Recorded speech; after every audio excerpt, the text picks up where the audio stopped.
So the two main reasons as to why farmers go out of business: number one, not feeding the chickens properly; number two, getting diseases on the farm and the chickens die. Sickness, ideally. So in today's video, we're going to be talking about sickness, diseases on the farm. First, how do you identify diseases on the farm?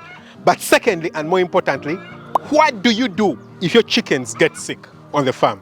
Now, I'm telling you guys from experience, I've actually had some terrible disease outbreak on the farm before. I once had a fall typhoid disease outbreak on the farm that rendered my flock useless. At that time, I was sharing a chicken house with my dad. So at the bottom of the chicken house was my dad's chickens and my chickens were at the top. He had broilers and I had layers. At that time, I had 1,000 layers. Those layers I brought in from Hungary, if I do remember very well. And they cost me quite an amount of money. I also lost about 200 of them during brooding. I mean, in the first 1 to 2 weeks, I lost 200 of them. And then after that, later on in life, they got a fall typhoid disease outbreak. So I lost a lot of money because they died and died and died. And at a particular point, I had to offlay them. I sold them off and I barely made anything from that flock. It was very sad, yeah? And it was really terrible. Now, in addition to that, I've had a few flares of diseases, things like coccidiosis, which we identify early and treat, some respiratory tract infections, things like that. We identify them early enough and we treat them, yeah? Now, basically, we won't go through the basic things that you want to do to prevent diseases on the farm, because those basic things are usually two. Number one, vaccination and biosecurity. But if you're actually having a problem on the farm, first, how do you identify that there is a problem on the farm? It's quite easy. That's why I usually emphasize that the people who are present on the farm and run the farm need to be passionate about the farm. Yeah, the person needs to be interested. The person needs to be passionate about the farm, because if they're not passionate, if they're not interested in the farm, I mean, they're going to have really terrible results. Yeah, because the person is not going to identify when a flock gets ill. For me, right here on the farm, when my flock gets ill, right from the start, it's very easy for us to identify that the flock is ill. Very, very easy. And then we shall do the right things on the farm to, prevent this disease, to deal with this disease on the farm. Yeah, very, very easy. Why? Because the guys who work inside the chicken houses are keen. They pay attention. In the morning when they are serving the food, they will look at the behavior of the birds. In the afternoon, they will look at the behavior of the birds. In the evening, they will look at the behavior of the birds. So first, we'll start with, what is normal bird behavior? Now, there is a few things that we consider normal bird behavior. I mean, when you're inside the chicken house, you will see that birds will be, number one, playing. Number two, some birds will be feeding. Number three, some birds will be resting. Number four, some birds will just be, just making noises, random noises around the house, yeah? So you'll see some scratching the ground, others are playing, they're around chasing each other, some are feeding. I mean, they're just exhibiting normal behavior. Once you enter a chicken house, it's easy to tell that birds are putting their attention on you. When you enter a chicken house, chickens naturally will draw their attention towards you, because usually when a person enters a house, they feel like someone has brought them something. So if it's most likely food or something like that, and they'll just start making noise, and you can tell that they're excited that someone comes in. Yeah, that is one thing. Yeah. Now, if you enter a chicken house and you don't identify this activity, you don't identify this playfulness, you don't identify that, the birds, this is the activity of the birds, then it should immediately raise your alert. Yeah, you should be like, what is wrong with these birds? Yeah, because as soon as they enter, or as soon as I enter every day, they make loud noises. You can tell that they are excited. Today I have entered and nothing is happening. They are not interested. Yeah, sometimes you enter a chicken house and you can tell clearly that the birds are drowsy. So, I mean, you enter, there's not too much activity. A lot of times, if you clap your hands, the birds will run. They run to, some corner, try to hide or something like that, yeah? Because they are scared, yeah? But today you enter, you clap your hands, nothing. The birds don't run. Or as soon as you enter, I mean, the birds are not interested in you. Birds are not scratching, they're not playing, they're not doing all these things. They're not doing the normal behavior immediately. You should identify that a problem is available, yeah? You enter and it's very obvious that the birds are drowsy, they are sleepy, you can see it. Immediately, you should identify that there's a problem. Sometimes you enter and the birds are even coughing. I mean, sometimes I get to farms and someone calls me and they're like, oh, what do I do? My birds have started dying. I'm like, okay, so what has been happening before? They're like, 4 days ago, the birds started coughing. And then I'm like, 4 days ago, the birds started coughing and you did nothing about it. I mean, you didn't call me.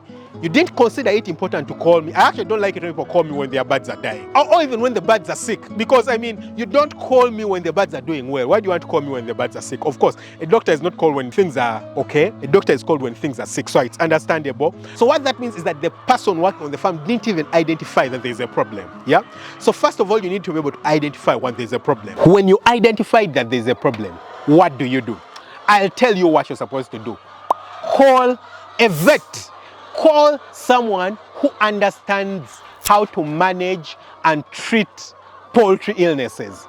Don't go and treat the illness yourself. I mean, that's the whole purpose of this video. And I'm saying this because it's very frustrating a lot of times. Sometimes they'll call me to a farm, and I go over to the farm, and then I find someone and I'm like, what's happening? And the person is like, well, my chickens have been sick, they've been dying. I'm like, okay, so what have you been doing? And they're like, I gave them this medicine and this medicine and this medicine, and they have been giving the chickens like 6 or 7 different types of medicine over like a period of 4 or 5 weeks. And now, because everything is out of control, they call you. And then you're thinking to yourself, so what were you treating? And they're like, well, the chickens looked like they were drowsy, so I thought it is this, so I gave them this medicine. Then I called this friend of mine who also has chickens. They told me, no, this is the medicine that will work. And then I also called this colleague of mine, and they told me this is the medicine that will work. And I'm like, what is wrong with people? What is wrong with farmers? You see, if we extrapolate and take the same condition to human beings, if you have a sick child at your home, if you wake up in the morning and your child has a fever, or your child is not breathing properly, what do? You don't wake up and go to your friend who also once had a child with a fever and ask them that, hey, my child has a fever, your child once had a fever, what do I do? Or you don't be like, last time out my child had a fever and this is what we treated with. I think, let me use the same medicine. No. Why? Because first of all, you value your child more than your chickens, most probably. So you know that you could lose that child, so you'll take them to hospital. But number 2, you know that it might be this illness or this other illness. You know that whatever it is, you don't know what it is. So you think it's important that a doctor identifies what it is so that they treat it. You don't consult other people who have had the same problem. But then for some reason, we feel like it's all right to do the same exact thing with chicken. We feel like it's okay to, just ask a friend who once had such symptoms, or for you to use the treatment you used last time to treat the chickens this time because it seems like it is the same illness. Really, really terrible. Very, very terrible, guys. Yeah, very, very terrible. So this is it. When chickens get sick, when you identify any symptom that makes you think that it's a disease, call someone who is skilled and has the ability to identify what that problem is. Don't go and try to treat it yourself, because I'll tell you something. When chickens get drowsy, it could be so many illnesses. It could be coccidiosis, it could be fall typhoid, it could be fall cholera, it could be E. coli, it could be so many diseases. And here you are giving treatment to a bird for fall typhoid, yet it's E. coli. Different medicines you have to give. Here you are giving treatment for coccidiosis instead of giving treatment for fall typhoid. And what's going to happen? By the time you wake up and you're like, let me call a vet, you're going to call them 3 or 4 weeks later when the disease has progressed and the birds are dying, and no treatment is going to help you at all. Yeah?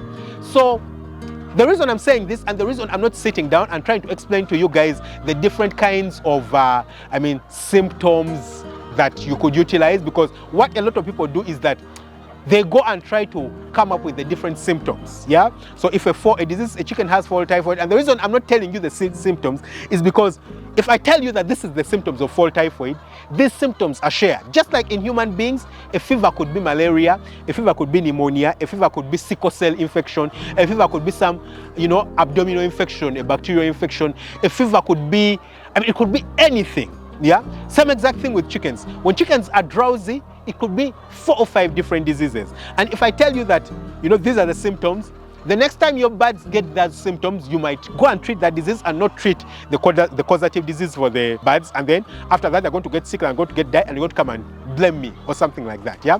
So people spend 5 years studying a veterinary course. 5 like this, studying a veterinary course. And here you are, you want to learn how to diagnose fall typhoid or colibacillosis in a YouTube video. You're not going to learn how to diagnose it in a YouTube video.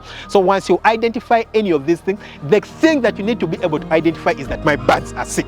That is it. So if you can tell that your birds are coughing, or my birds are drowsy, my birds are not behaving normally, the next thing is immediately consult an expert. Yeah, immediately call an expert, let them come in. I mean, sometimes you might call them over nothing. Better that you call them over nothing than wait for 2-3 weeks and then call them and then they come and find a disease. I mean, you'll probably pay a consultation fee, maybe $10, $20, $30, and of course it's a lot of money, but you'd rather be cautious than end up, you know, losing your flock or paying $500 to try and treat a flock, or losing everything else. Yeah, losing all the money you've invested into the farm. Yeah. So the key takeaway point from this video is learn to identify when a flock is ill. As long as they show any signs of illness, identify it and call an expert to come in and try to diagnose it and treat it. Don't try to treat chickens yourself unless you have the expertise and the ability to do it. Otherwise, you're going to end up in regrets. Yeah. I hope you guys have actually enjoyed the video. I mean, I had to sit down after some time because I felt like I need to get serious, and also I was getting tired. Honestly, I was getting tired. Yeah. But I hope you guys have taken away the main points, and you know, this will be very helpful for you. Don't forget to hit the subscribe button, smash the notification bell. Catch you very soon with another one. Lots of love. Bye bye.